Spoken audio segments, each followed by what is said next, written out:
Hello everyone. स्वागत है आप सभी को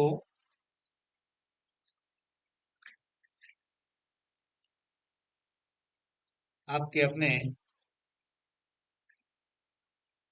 प्लेटफॉर्म एक्लियस कॉन्सेप्ट में। तो दोस्तों आज हम लेकर के आए हैं क्लास 12th की केमिस्ट्री में। हम लोग इलेक्ट्रोकेमिस्ट्री से एमसीक्यू लेकर के आए हैं, जो कि आपका आने वाले एग्जाम के लिए बहुत ही महत्वपूर्ण होने वाली है। तो चैनल पे पहली बार आए हैं तो सबसे पहले आप हमारे चैनल को सब्सक्राइब कर लीजिएगा और वीडियो को अपने दोस्तों के साथ साझा कर दीजिएगा। चलिए, कैसे हैं आप लोग? आप सबकी तैयारी कैसी चल रही है? आप कमेंट में हमें बताइए। हम आपके लिए लेकर के आ चुके हैं मोस्ट इम्पोर्टेंट एमसीक्यू, जो कि आपका क्लास 12th का इलेक्ट्रोकेमिस्ट्री का है।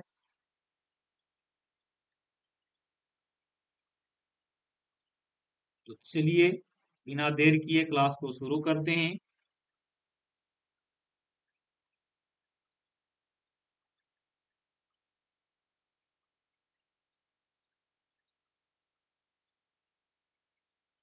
कलम कापी आप लोग लेकर के बैठ सकते हैं।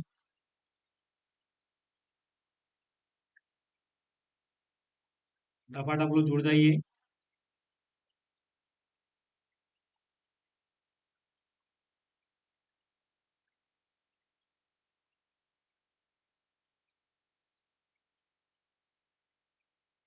शुरू किया जाए। बताइए। पहला प्रश्न आपके सामने दिख पा रहा होगा।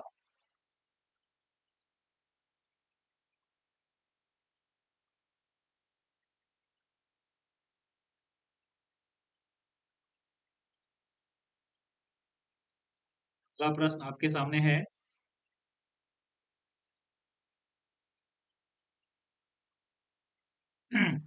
अपने विद्युत रासायनिक तुल्यांक की बराबर मात्रा जमा करने के लिए 0.25 सेकेंड तक विद्युत धारा प्रवाहित करनी होगी। इसमें आपको बचना है कि इसमें कौन सा वैल्यू आपका सही होगा। 1 एम्पियर, 4 एम्पियर, 5 एम्पियर, 100 एम्पियर। इसके लिए आपको आंसर होगा 4 एम्पियर। इसका राइट आंसर होगा ऑप्शन नंबर बी होगा। आप इसको सोल्यूशन कर लीजिएगा। विद्युत चालकता की इकाई आपको बताना है। Question number 2, ohm centimetre -1, ohm centimetre, ohm -1 centimetre, ohm -1 centimetre. बताएंगे आप लोग। इसका राइट आंसर होगा option number C. Option number C होगा, ऑप्शन नंबर सी। आगे बढ़ेंगे। क्वेश्चन नंबर 3, किसी पदार्थ की अभिक्रिया की दर निम्नलिखित में किस पर निर्भर करता है? बताइए आप लोग। ये दोस्तों निर्भर करेगा आपका ऑप्शन नंबर, हमारे ख्याल से यहाँ पे डी होगा। सक्रिय मात्रा पे, जो एक्टिव मासेस है उसको पे निर्भर करता है। इस पे नहीं, इस पे नहीं, इस पे नहीं। आगे बढ़ेंगे। डेनियल सेल में होने वाली डेनियल सेल में होने वाली अभिक्रिया, यानी कि सेल का जो रिएक्शन है उसको बताना है। तो डेनियल सेल में आपका जिंक और कॉपर का प्रयोग किया जाता है। तो हमारे ख्याल से इसका आंसर होगा option number C. Zinc plus Cu plus plus, तीर का निशान Zn2 प्लस और Cu बनेगा। क्वेश्चन नंबर 4 का आंसर आपका सी होगा। कमेंट में आप लोग कीजिएगा। सिल्वर नाइट्रेट के घोल से 108 ग्राम सिल्वर मुक्त करने के लिए कितनी विद्युत मात्रा की आवश्यकता होगी? आप इसको स्किप भी कर सकते हैं। तो यहाँ पे इसकी मात्रा होगा 1 फैराड। न्यूमेरिकल है, आप इसको छोड़ भी सकते हैं। विद्युत अपघटन की क्रिया में कैथोड पर क्या होता है बताएंगे। 4 ऑप्शन है, क्या होगा? इसका राइट आंसर होगा कैथोड पे होता है अपकरण। अपकरण को ही कहा जाता है अपचायक। हाँ, इसको कहते हैं अपकरण। अपचयन, अपचयन कहते हैं। क्या कहते हैं? अपचयन कहते हैं।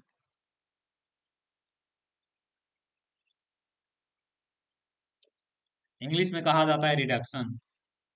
प्रथम कोटि की अभिक्रिया, हालांकि आपका उस लेसन से नहीं है, ये अलग से पकड़। हालांकि यहाँ पे देख लेता हूँ एक बार। Question number 8। 8 आपका देखिए क्या आंसर होगा बताइए। एबीसीडी आपका मानक इलेक्ट्रोड विभव दिया हुआ है। इनमें से किस धातु का अपचायक क्षमता सबसे अधिक होगा? ऑप्शन ए, बी, सी और डी। तो अपचायक क्षमता जो सबसे, इलेक्ट्रोड विभव का मान जो सबसे मिनिमम होगा उसी में ज्यादा होगा। हमारे ख्याल से आंसर क्या होगा? ऑप्शन नंबर ए होगा। आगे बढ़ेंगे। निम्नलिखित में कौन सा सेल हाइड्रोजन और ऑक्सीजन की रासायनिक ऊर्जा को विद्युत ऊर्जा में बदलता है?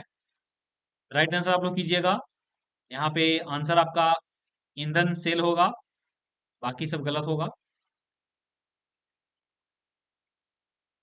निम्नलिखित में कौन सर्वाधिक ऑक्सीकरण अवस्था को रिप्रेजेंट करता है? इसको बताना है। इनऑर्गेनिक से है। तो इसमें आपका एमएन होगा मैग्नीज। मैग्नीज होगा। आप लोग कमेंट करके बता सकते हैं इसका ऑक्सीडेशन अवस्था क्या क्या होता है। प्लेटिनियम इलेक्ट्रोड का उपयोग करके तनु H2SO4 का विद्युत अपघटन करने पर एनोड पे कौन सी गैस निकलती है? बिल्कुल ही आसान प्रश्न है। राइट आंसर होगा ऑप्शन नंबर बी होगा। आगे बढ़ेंगे। सेल ये आपका दिया हुआ, इसमें कैथोड आपको बताना है कि कैथोड इसमें कौन है, बताइए आप लोग। तो इसमें कैथोड आपका कॉपर होगा, और कैथोड पे आपका रिडक्शन की प्रक्रिया होता है। जिंक आपका एनोड के रूप में होगा, ये आपका कैथोड के रूप में होगा। जिंक वाला में ZnSO4 रहेगा, और कॉपर वाला में कॉपर SO4 मतलब CuSO4 रहेगा, जो कि वैद्युत अपघट का कार्य भी करता है। बैटरी में आपका H2SO4 होता है। बैटरी में लेड स्टोरेज सेल जो होता है उसमें H2SO4 होता है। इसी को कहते हैं oil of vitriol. Oil of vitriol, क्या कहते हैं? Oil of vitriol. इसी को कहते हैं बैटरी, बैटरी एसिड। क्वेश्चन बहुत ज्यादा हो जाता है, तो इसमें हम सिर्फ क्वेश्चन पढ़ के ऑप्शन के अनुसार ही हम लोग आंसर करेंगे, ज्यादा अलग से नहीं चलेंगे। क्वेश्चन नंबर 13, कौन एक द्वितीयक सेल है आपको बताना है। तो अभी आपने देखा लेड स्टोरेज बैटरी होगा। क्वेश्चन नंबर 14, 1 फैराड का विद्युत कॉपर सल्फेट के घोल से कितना ग्राम कॉपर मुक्त होगा? आप इसको स्किप भी कर सकते हैं। इसका आंसर होगा ऑप्शन नंबर बी। किसका, किस धातु का आयनन ऊर्जा सबसे कम होता है? तो यहाँ पे आपका ऊपर से नीचे आने पे आयनन ऊर्जा का मान घटता है। तो यहाँ पे रुबेडियम होगा। हा, ली, ना, के, रब से, फेरेंडशिप। ये आपने पढ़ा होगा। ग्रुप नंबर 1 क्षार धातु कहलाता है, क्षार धातु। ग्रुप नंबर 2 आपका कहलाता है क्षारीय मृदा धातु, बेटा। मांगे, कन्या, सुंदर, बाप, राजी। ये क्षारीय मृदा कहलाता है। इसकी वैलेंसी 1 होता है, अब इसकी वैलेंसी 2 होता है। इनमें से कौन, हालांकि आपका इनऑर्गेनिक से है। लेंथेनाइड्स आयन अनुचुंबकीय होता है। अनुचुंबकीय नेचर का आपको बताना है। 3 प्रकार के नेचर होता है। U2+ होगा। आप यू का, यू के बारे में आप बताइएगा कि यू जो है, यू ये कौन सा तत्व का नाम है। प्लेटिनियम इलेक्ट्रोड पर सबसे पहले कौन सा आयन अपचयित होती है, बताएंगे। तो जिंक प्लस प्लस होता है। इनमें से कौन अभिक्रिया संभव नहीं है, रिएक्टिविटी के आधार पे आपको बताना होगा। तो इसको में कॉपर AgN होती है, तो आपका संभव है। यहाँ से आपका ए संभव नहीं है, बाकी आपका सब पॉसिबल है, तो ऑप्शन बी होगा। विद्युत रासायनिक श्रेणी के आधार पे कौन सी धातु तनु अम्लों से हाइड्रोजन गैस को रिलीज नहीं करता है? क्वेश्चन नंबर 19, आप लोग बताइए। तो हमारे ख्याल से ये करेगा, ये भी करेगा, ये भी करेगा, ये आपका नहीं करता है, ऑप्शन बी होगा। निम्नलिखित में किस धातु के लवण के जलीय विलयन में विद्युत अपघटन से धातु प्राप्त की जाती है? 20 20 का आंसर आप लोग बताइए। तो इसमें आपका आंसर होगा सोडियम से नहीं, एल्युमिनियम से नहीं, कैल्शियम से नहीं, आपका एजी से। इसको आप स्किप कर सकते हैं। चलो, सबसे प्रबल अपचायक कौन है? बहुत इंपॉर्टेंट प्रश्न है। ऑप्शन ऑप्शन डी होगा। सबसे सर्वाधिक प्रबल अपचायक बताना है, प्रबल अपचायक। तो प्रबल अपचायक का मतलब यहाँ पे सबसे ज्यादा आपको देखना होगा मानक अपचयन विभव, तो इसमें आपका राइट आंसर 2.9 वाला होगा, तो ऑप्शन ए होगा। धातुओं की अपचायक क्षमता का मान बढ़ते हुए क्रम में आपको बताना है, क्वेश्चन नंबर 24। तो बढ़ते हुए क्रम में आपका यहाँ पे देखा जाए तो ऑप्शन आपका सी होगा, लोहा, जिंक, मैग्नीज, तब आपका पोटेशियम। सेल स्थिरांक की इकाई बताना है, आप इसको एच डब्ल्यू भी ले सकते हैं, हालांकि इसका आंसर आपका ऑप्शन नंबर सी होगा। किसकी चालकता सबसे अधिक होता है? आप इसको भी एच डब्ल्यू के रूप में ले सकते हो। क्वेश्चन नंबर 26 था ये, आपको 27 देखेंगे यहाँ पे। विशिष्ट चालकता का मान चालकता के मान के बराबर कब होगा, बताना है आपको। तो इसको परिभाषित किया जाता है एक यूनिट मान करके, 1 सेंटीमीटर -1 होना चाहिए सेल स्थिरांक। इसको आप स्किप कर सकते हैं। लो, यहाँ पे क्वेश्चन नंबर 29 है, आप लोग आंसर बताइए। किसी विलयन की चालकता किसके समानुपाती होता है? तो बिल्कुल आसान है, यहाँ पे आयनों की संख्या का प्रोपोर्शनल होता है। यहाँ पे देख लीजिए आवेश, आवेश कितना होगा इसमें, क्वेश्चन नंबर 30। बिल्कुल आसान प्रश्न है। किसी इलेक्ट्रोड पे किसी पदार्थ का 1 ग्राम समतुल्यांक एकत्रित करना है तो कितने विद्युत आवेश की जरूरत होगा? तो आपका राइट आंसर होगा 1 मोल इलेक्ट्रॉन का आवेश। 1 मोल इलेक्ट्रॉन पर जो आवेश होगा उसको, यानी कि 96,500 कूलम, 96,500 कूलम। तो ये नहीं होगा, ये नहीं होगा, ये नहीं होगा।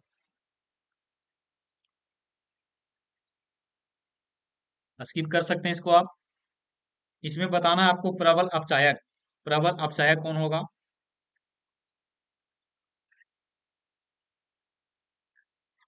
प्रबल अपचायक, आप इसको कमेंट कीजिएगा।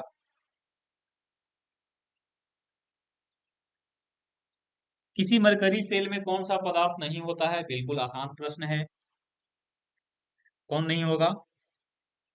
इसमें आपका Hg Cl2 नहीं होगा। नेक्स्ट, 1 कूलाम फैराड 1 कूलाम बराबर होता है?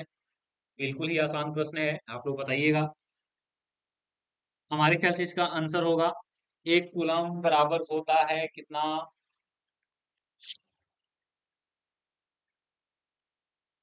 इसको तो हल करना पड़ेगा। हाँ, अब यहाँ से ये तो उल्टा हो जाएगा ना।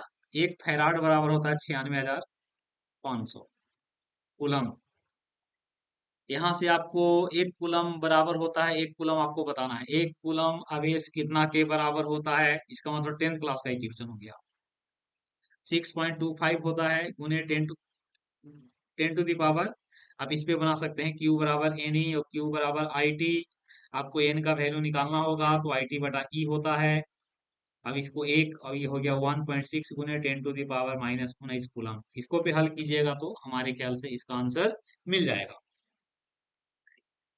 जब सेल अभिक्रिया साम्यावस्था में है तो सेल का ईएमएफ कितना होगा? बिल्कुल ही आसान प्रश्न है, बिल्कुल ही आसान प्रश्न है। शून्य होगा तो बैलेंस में होगा।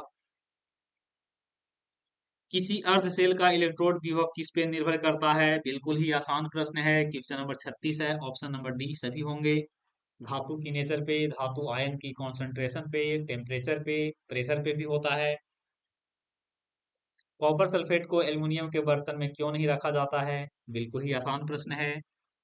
क्योंकि ये कॉपर प्लस प्लस में अपकरण होकर के किस में बदल जाता है? कॉपर में। निम्नलिखित में किस पदार्थ के घोल को कॉपर के बर्तन में सुरक्षित रखा जा सकता है? इसको हम रख सकते हैं जिंक सल्फेट वाले में, जिंक सल्फेट में, बाकी किसी में नहीं।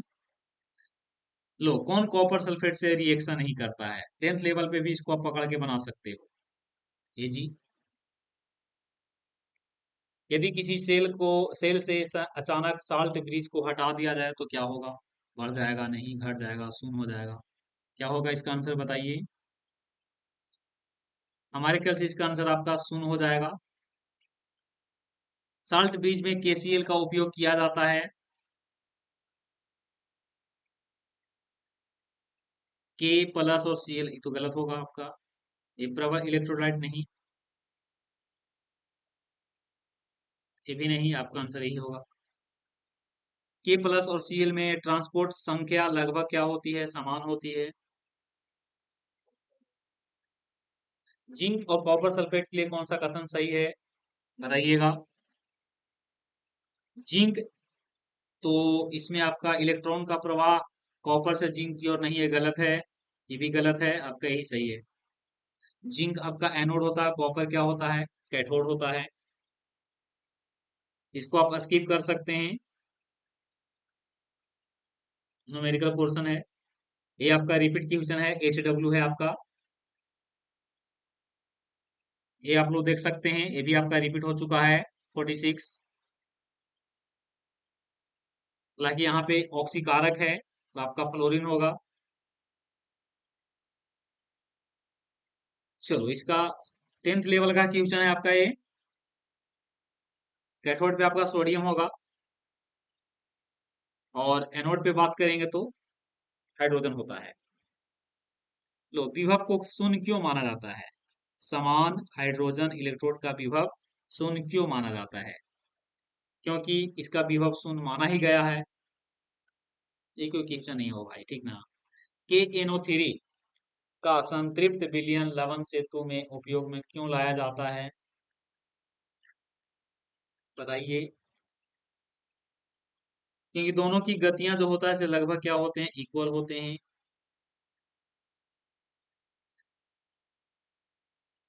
किसी इलेक्ट्रोड विलयन का 9 गुना तनु कर दिए तो उसकी चालकता क्या होगा? उसकी चालकता क्या होगा? बिल्कुल ही आसान प्रश्न है। चालकता इसका बढ़ता है, तो 9 गुना किए तो 9 गुना बढ़ जाएगा। पोटेशियम इलेक्ट्रोड का उपयोग करते हुए तनु सल्फ्यूरिक अम्ल का वैद्युत अपघटन कराने पे एनोड पे उत्पाद क्या बनेगा? एनोड पे आपको क्या बनेगा ये आपको बताना है। तो एनोड पे आपका ऑक्सीकरण, एनोड पे ऑक्सीडेशन होता है, तो यहाँ से क्या बनेगा? ऑक्सीजन बनेगा। कौन इसमें एक अवरोधक है, बता सकते हैं आप लोग? तो इसमें अवरोधक के सेंस में आपका कौन होगा? इंसुलेटर आपको बताना है। डायमंड यहाँ पे बोल सकते हैं। लोहे पर प्लेटिंग के लिए सबसे उपयुक्त धातु जो संक्षारण से सुरक्षा प्रदान कर सकती है, इसके बारे में आप लोग बताइए। तो यहाँ पे हम लोग यसत लेपन कर सकते हैं, जस्तीकरण, जिंक का प्लेटिंग कर सकते हैं, सबसे बेस्ट। एनोड पे क्या होता है बताइएगा आप लोग। H2SO4 का वैद्युत अपघटन में एनोड पे क्या होता है? तो ये क्वेश्चन आपका रिपीट है, अभी जस्ट हुआ है, यहाँ पे देख सकते हैं आप। देख लो, यही है।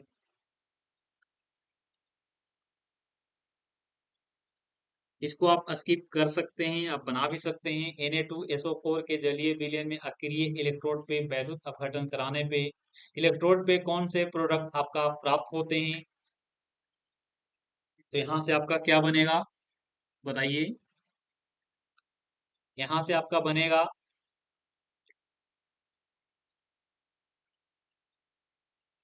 आप इसको इसका राइट आंसर हमारे ख्याल से ऑप्शन ए होना चाहिए।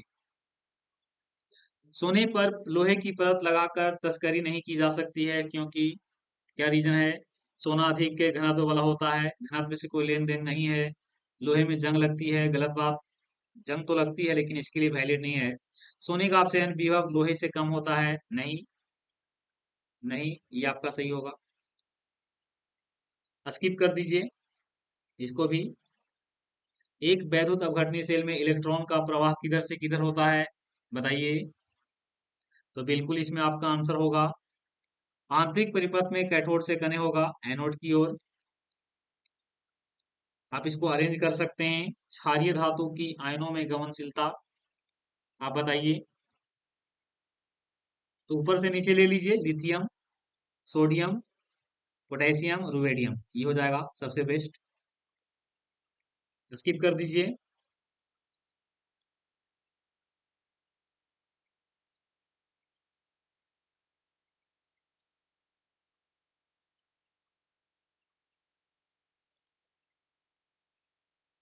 प्रबल वैद्युत अपघट की चालकता तनुता पर धीरे धीरे बढ़ती है घटती है, कोई परिवर्तन नहीं, घनत्व पे निर्भर करता है। 62 का बताइए। तो बिल्कुल इसका ऑप्शन ए होगा, जो 9 गुना देखे थे ना, उसी पे है। आप इसको स्किप कर सकते हैं, न्यूमेरिकल है। किसकी विद्युत चालकता सबसे अधिक है, आप इसको देख लीजिए एक बार। 65।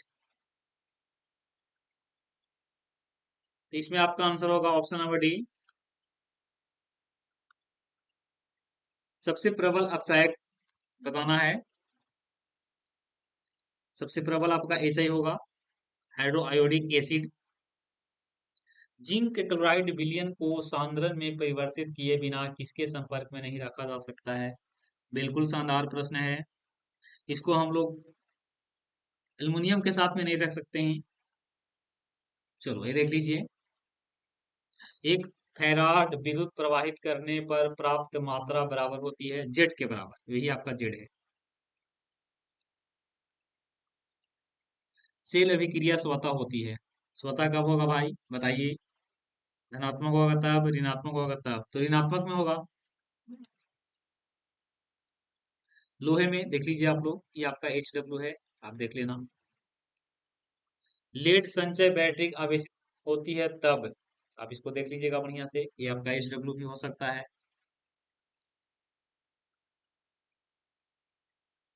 आवेशित कब होगा, 38% से घट के आपका 35 या 36 के आसपास में आ जाता है।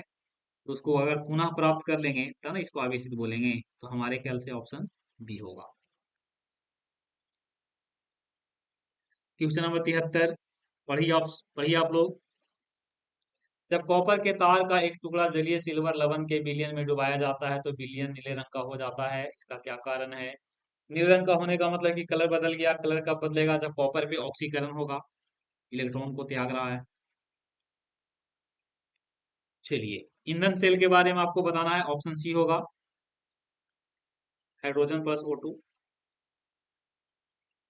अर्ध सेल, इसको आप हटा देते हैं, ये आप चेक कर लीजिएगा कौन स्वतः अभिक्रिया आपका शुरू होगा।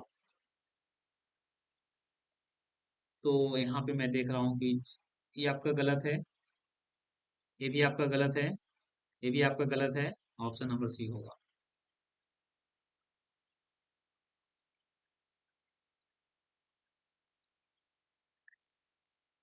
ये आप देख लीजिए, ये आपका ऑप्शन डी होगा डायरेक्ट। ये भी आप देख लीजिएगा, ये भी रिपीट क्वेश्चन है, ये भी आपका रिपीट क्वेश्चन है, ये भी आपका रिपीट क्वेश्चन है, बताइए तो। ये भी आपका रिपीट क्वेश्चन है,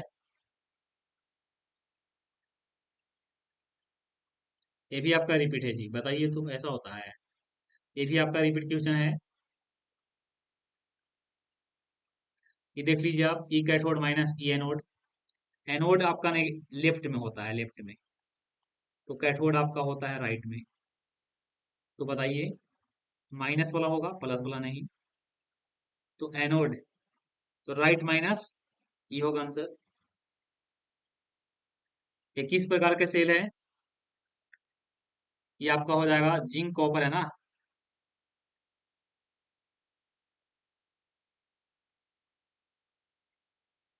दुगना कर दिए तो ईएमएफ क्या होगा बताइए, ईएमएफ बताइए, ईएमएफ क्या होगा? ईएमएफ भी इसका क्या हो जाना चाहिए, दुगना किया था, सेल का ईएमएफ इसका आधा होगा।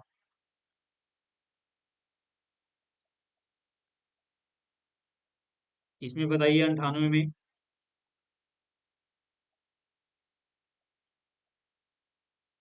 इसमें हमारे ख्याल से हाइड्रोजन ऑक्सीजन ईंधन सेल में हाइड्रोजन का दहन होता है, तो इलेक्ट्रोड की सतह पे ऑक्सीजन क्या होगा, रिमूव हो जाएगा। 99 देखिए, इलेक्ट्रोड,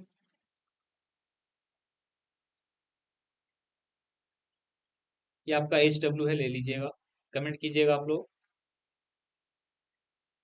इसको भी आप HW ले लीजिए।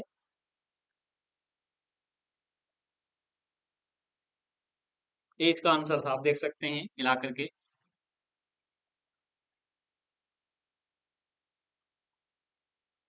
100 का भी होगा ना, देख लीजिए, लेकिन यहाँ पे 100 का आंसर गलत है जी, धातु की झलकता बढ़ता है।